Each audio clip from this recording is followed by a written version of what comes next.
This is my road car, and over the next 10 days it would drive 6,000 kilometres across Australia, tackling some of the greatest racetracks in the country: Winton, Bathurst and Phillip Island, with 5 great mates. No trailers, no pit crews, no support vehicles, just a handful of mates, overloaded cars and more than a few beers. Over the next 10 days, this car would burn through tyres, brake pads and fuel. It would climb mountains, cross state lines, survive storms, track days and some of the best roads I've ever driven.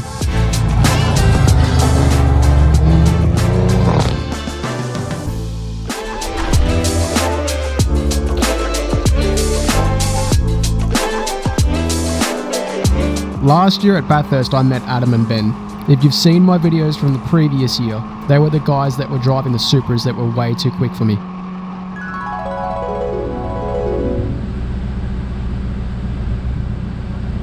What? I was here first. What the f***?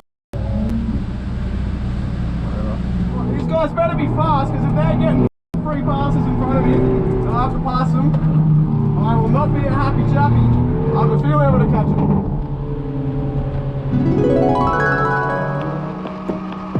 All jokes aside, we ended up having a few beers together at the end of the day, and we've kept in contact ever since. And that eventually led to this trip. Every year, the boys run something called the One Lap Road Trip. It's more than just a drive, it's something they do to honour a mate of theirs, Mozza, who passed away.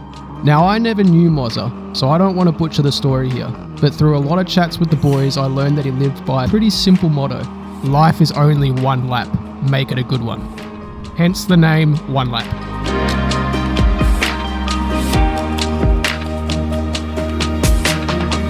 The trip started on the Gold Coast before heading south to Winton for my 3rd annual Hyundai End Festival. From there, I drive through the snowy mountains in Jindabyne before meeting the One Lap crew at Bathurst. Then finally, after Mount Buller and Marysville, Phillip Island. Throughout all this, we drive phenomenal roads, see places that I'd never been to, and catch up with great mates, including one who spent majority of the trip with us. Now naturally, a trip like this poses significant challenges, made harder by some of the choices leading up to the start date. Challenge number 1. Unlike in 2024, this year I wouldn't use a trailer. Challenge number 2. We were going to camp at Winton. Challenge number 3. Be completely self-sufficient. That meant bringing my own tools, jack, fluids, luggage, race gear, beers, and a full set of race tyres, all packed into the one car. Challenge number 4. No major servicing. And challenge number 5. It still had to drive 2,000 kilometres home back to the Gold Coast after all of this. So that's it. 3 tracks, 6 cars, 8 destinations, 10 days, 6,000 kilometres, and some of the greatest roads and scenery in Australia. What you are about to watch became one of the most exciting, fun, and genuinely rewarding experiences of my life to date. So welcome to the One Lap Road Trip.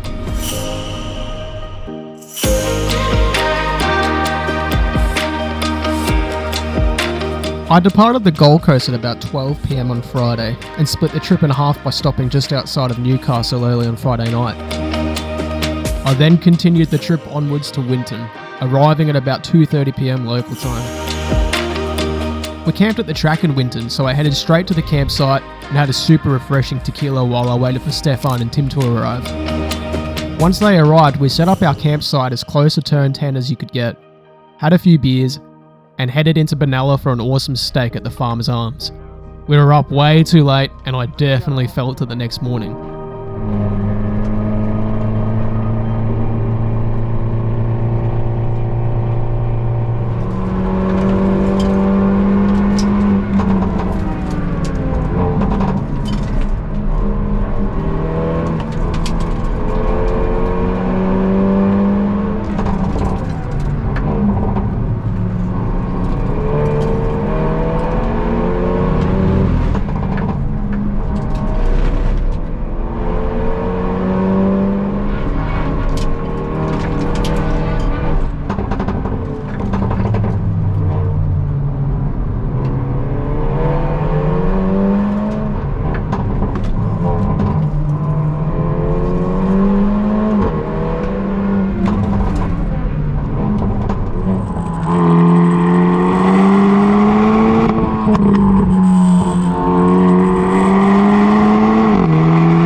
Stefan and I used to race go-karts together when I was just starting out. I've known him for as long as I've been racing. He lives out near Jindabyne and drove to Winton to share my car with me on Sunday. He hadn't driven on a racetrack since his Formula Ford days, over a decade earlier. Just end down there. If you want traction control off, hold it down for 3 seconds. You can probably have it off, to be honest. And manual mode, the manual mode is to the right, and then you can use the paddles. That's it. Easy.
have never driven Winton before, and honestly, I never really rated it from what I'd seen and heard.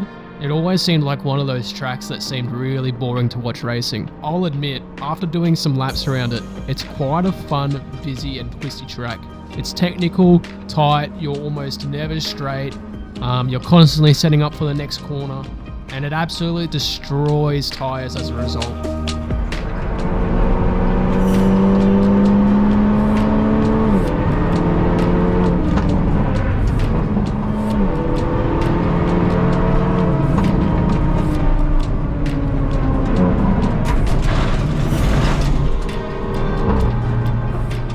By the end of the day, my Z221s were melting and I still had Bathurst and Phillip Island to come, so we took it pretty easy and called it early.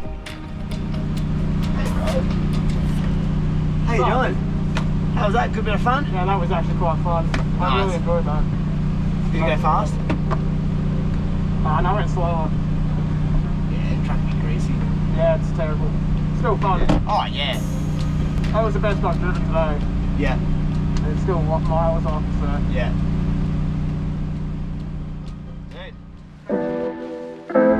Then we left Winton at about 5 PM and drove through Alpine Way towards Jindabyne. Always wanted to do it, never done it, and I genuinely think that it is one of the best stretches of tarmac in Australia. It is 80 kilometres of non-stop, not used Targa roads. It's pretty dark for most of the trip, as we dodged about a dozen deer and wombats as well. We spent Monday on Stefan's boat, headed into Jindabyne, had a few beers, played some lawn bowls and got treated to this absolute gem. No joke, the full video of this went for 3.5 minutes, and she was trying to pull out for at least 2 minutes before this. Anyway, we had a nice home-cooked burger for dinner and woke up the next day to drive to Mount Panorama.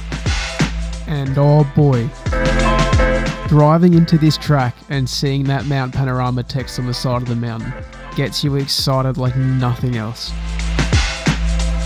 This track is one of the most legendary racetracks on the planet. The history at this place, the memories made by it. Every time I come back here, I get giddy. It is just epic. Anyway, once we arrived, we scrutineered, went for a wander around the pits and sussed out some unreal cars. There was an amazing amount of cars there. Then we headed back to the hotel, met up with the One Lap crew and my dad, who came just to join us for the Bathurst day. We had a great catch up with everybody, accompanied by a lot of beers. And then we woke up on Wednesday, driving day. We headed over to the track, grabbed the first of many coffees. Then we got our cars ready for our first session, did our tyre pressures, driver's briefing, and headed out.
only my assholes.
Will he let me pass?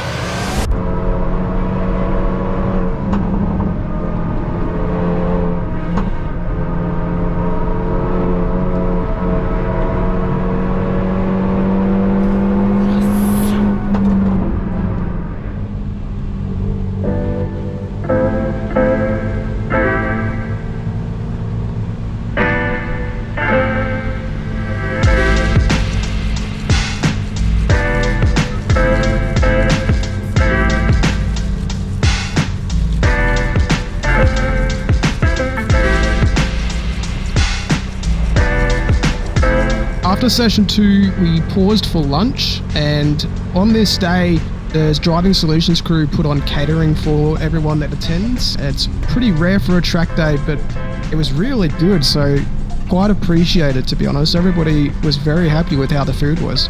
And during lunch, a severe storm hit, like a Bathurst style storm. Winds were like pretty crazy going up Mountain Straight. It drove water into all of the garages, even cars out the back were soaked, like mine.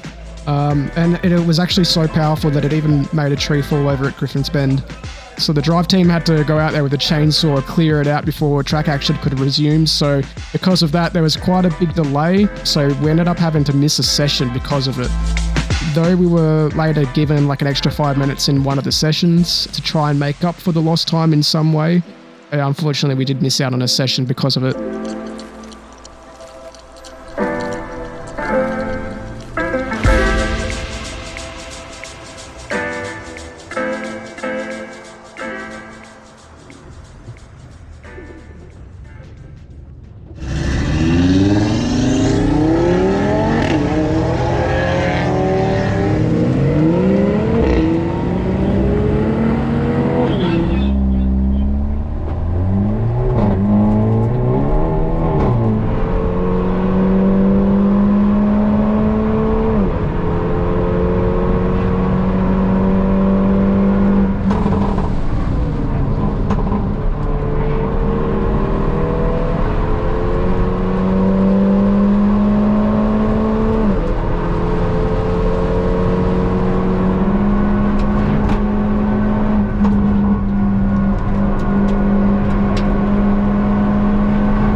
got out of my A-line.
My reaction coming into the pits pretty much says all there needs to be said about this day. Absolutely epic. After Bathurst, Dad went home back to the Gold Coast and Stefan went back to Jindabyne. On Thursday, we headed for Mount Buller, stopping at Wangaratta for lunch. And Buller was absolutely picturesque. Very beautiful place. I would love to see it in the winter when it's covered in snow.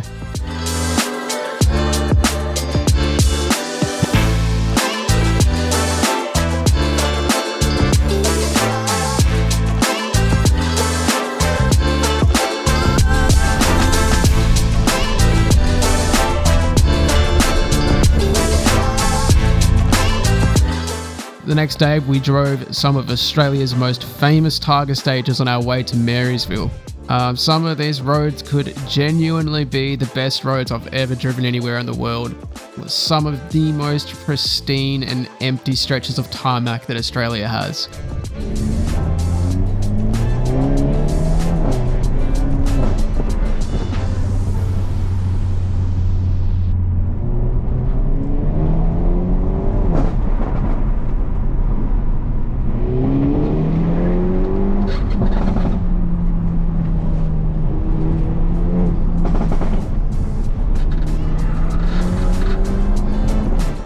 We stopped for lunch in Ilden, and we had some great local interaction with a lot of the town folk being incredibly welcoming to our small group passing through. One of the locals even opened his bar early just so that we could have a few beers. After that, we finished the rest of the trip by heading towards Marysville. We had dinner at the local pub. This whole day was just really a great bloody day. It was one of those days where there's not many times you catch yourself not smiling. We stayed up really late, drinking with some of the locals well past 2 a.m, had a deserved sleep in the next morning, and then pushed on to Phillip Island the late Saturday afternoon.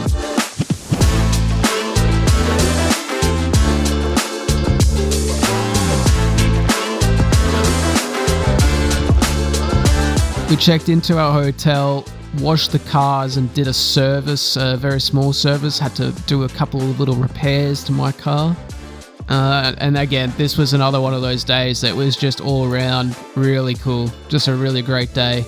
The next morning, we woke up for our Phillip Island track day. We headed to the circuit, got everything checked in, got our cars ready, and as it had been and always seems to be whenever I go to Victoria, it started raining.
He was laughing at me, I reckon. I was going to mistake that was great. That was so much fun. Once I got there and short shifting, I thought, oh fuck, I've just got too much power here. I actually want to pull 100 horsepower out of it. Oh really? It's spinning up there, it's great. You can see it, buddy.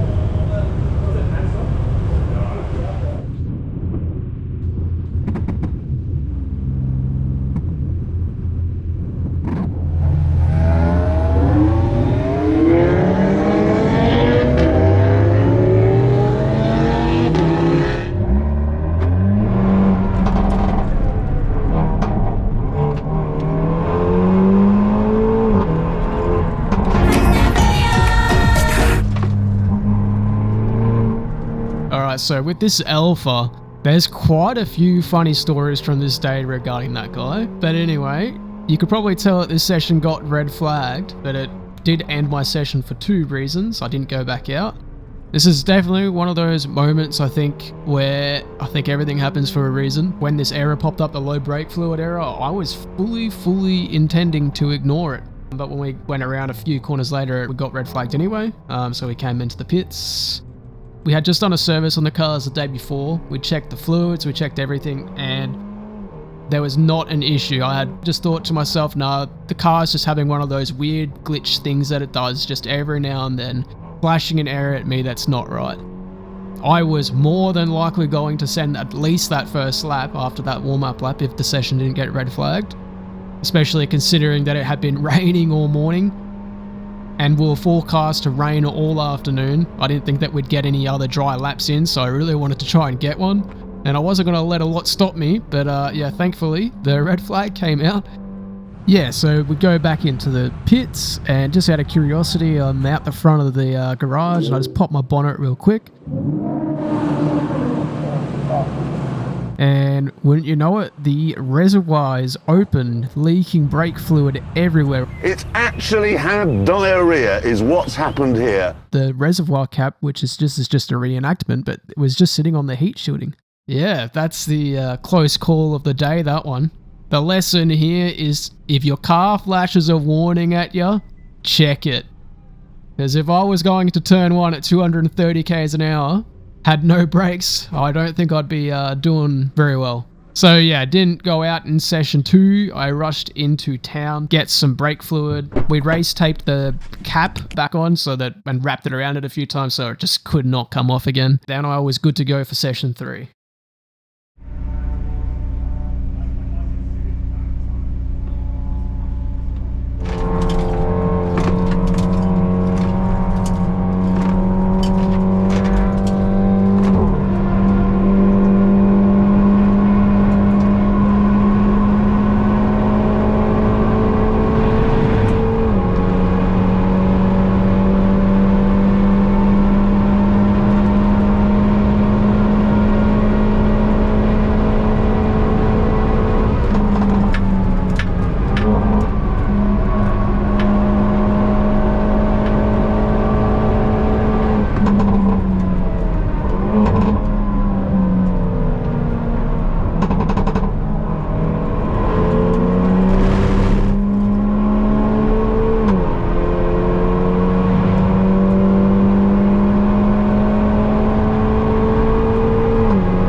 379.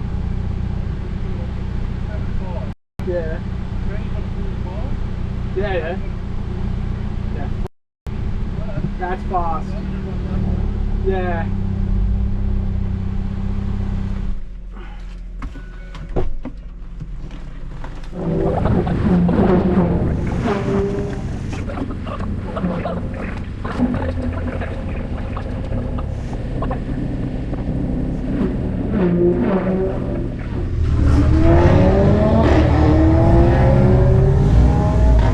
Almost gonna let you out.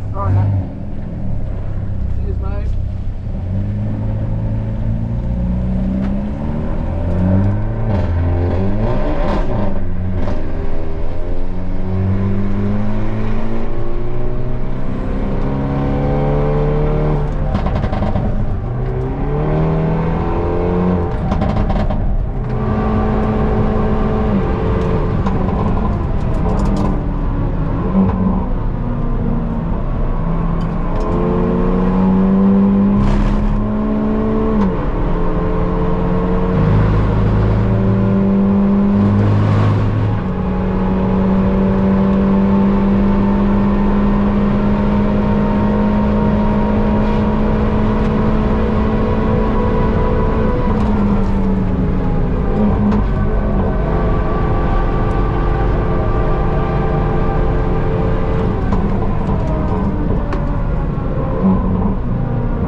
What a day.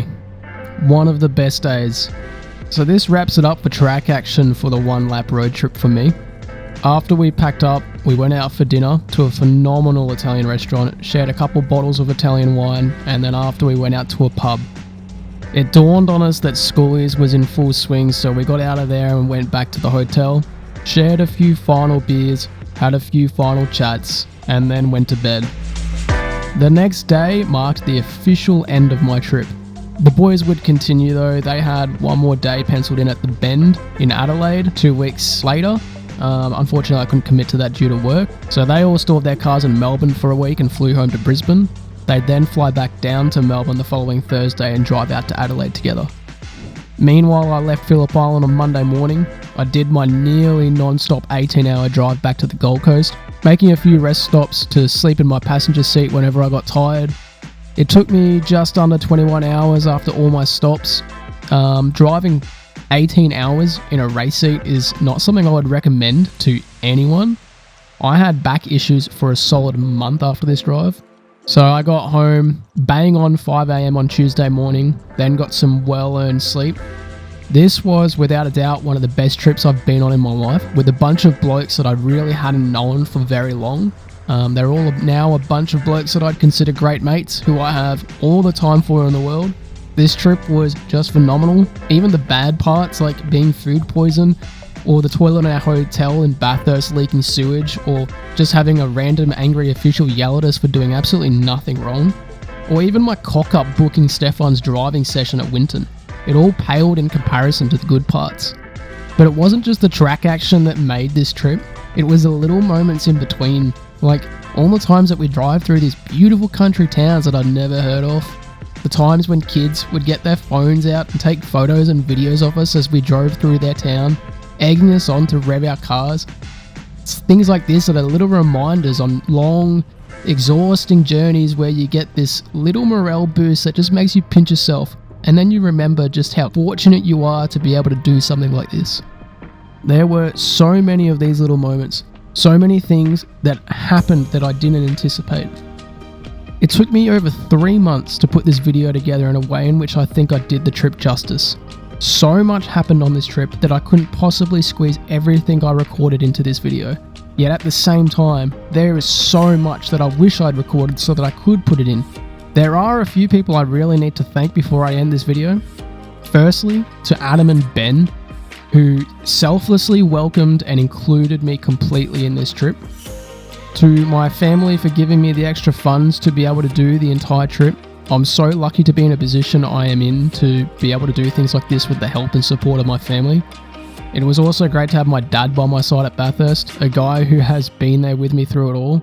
It's really great to still be able to go to a racetrack and enjoy racing in some form still, with the dude who started it all for me. I want to give an extremely special thanks to Tim, who drove from Melbourne to Winton with an emergency brake rotor for me after the one that I ordered turned up wrong. To Stefan, one of my best mates, for coming along, and especially for giving my car back to me in one piece. Life is so much better when you share these experiences with good mates, especially one who was literally there when I started my racing journey 23 years ago in go-karts. To the rest of the One Lap Road Trip crew, to Matt, Nate, and Kev, you guys are all legends in my book, and I'm looking forward to our 2026 trip. The 2026 One Lap Road Trip is already being planned.